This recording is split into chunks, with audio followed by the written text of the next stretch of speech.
Hey, what's up guys?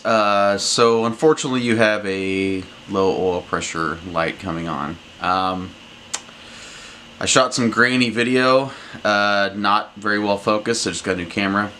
But what I did fixed it for the time being. So I'll just share my experiences with you.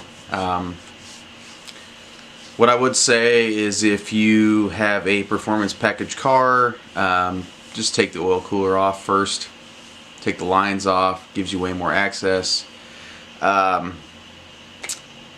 it just makes things way more easy. So yeah, without further ado, I know people don't like me rambling on when we get to the point on these sort of videos, so I'll send you off to that. Hopefully what I have gives you some insight and helps you fix the problem, but changing the pressure sensor worked for me, so I'll get you off to that.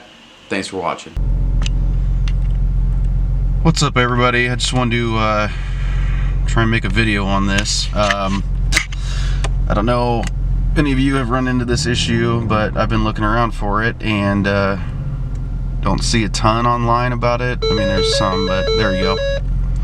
Low engine oil pressure. I'm gonna try a few things and see if I can't try and figure it out, and hopefully come to some resolution, help some people out, see what happens.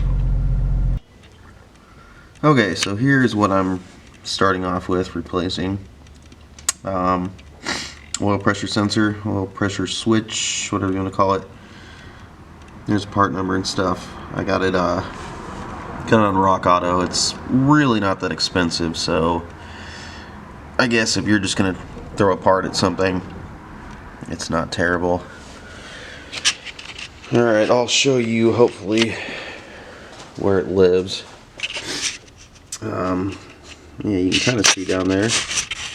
I can't get this thing to focus, but a little blue piece sticking out there. There'll be a connector on it. That's pretty much where you're going. 21 millimeter socket. I had to use swivels and reducers and extensions and all sorts of stuff to get to that. And I'll show you also, if you have performance package cars, then you got to take some other stuff off. So let me go down below and show you some of that stuff.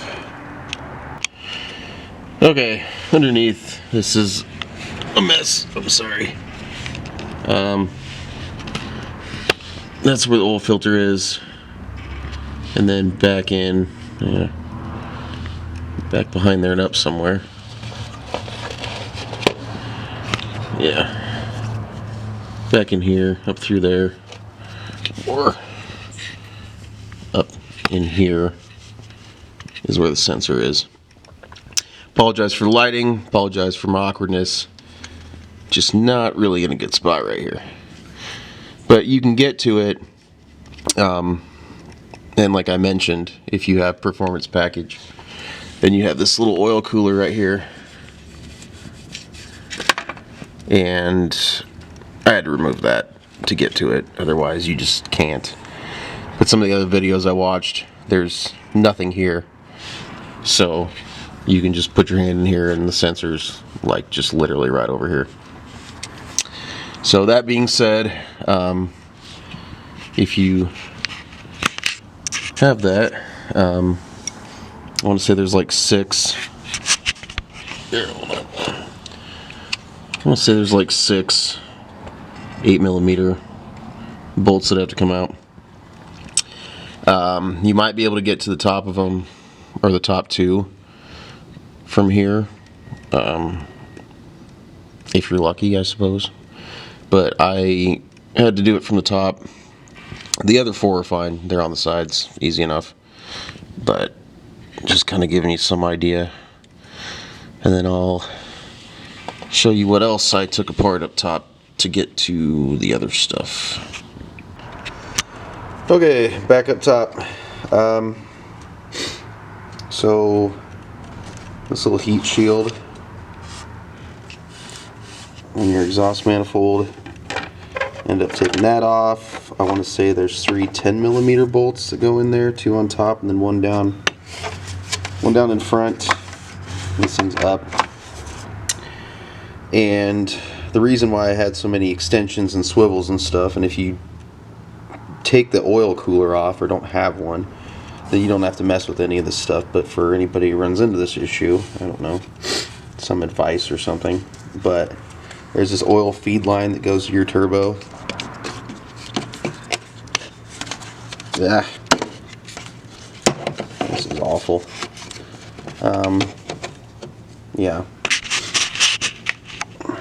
down here it's like a 45 Torx 45 bit, so I pulled that off of there just so I could get this line kind of pushed out of the way enough to get down there. So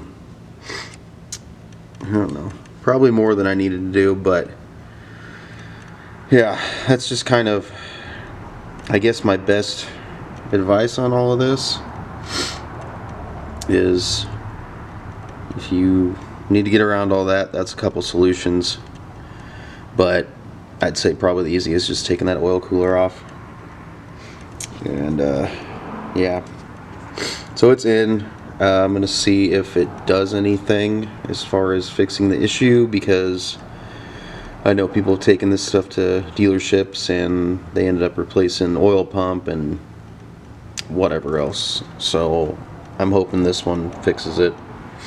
We'll just see how it goes, but I'll try to do maybe a follow-up on this video, or maybe make another one. We'll see what happens, but fingers crossed.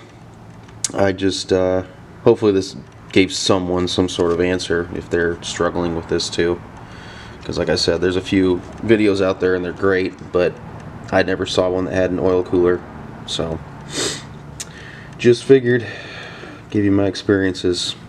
So thanks for watching if I don't come back with anything else, but hopefully I do. Later.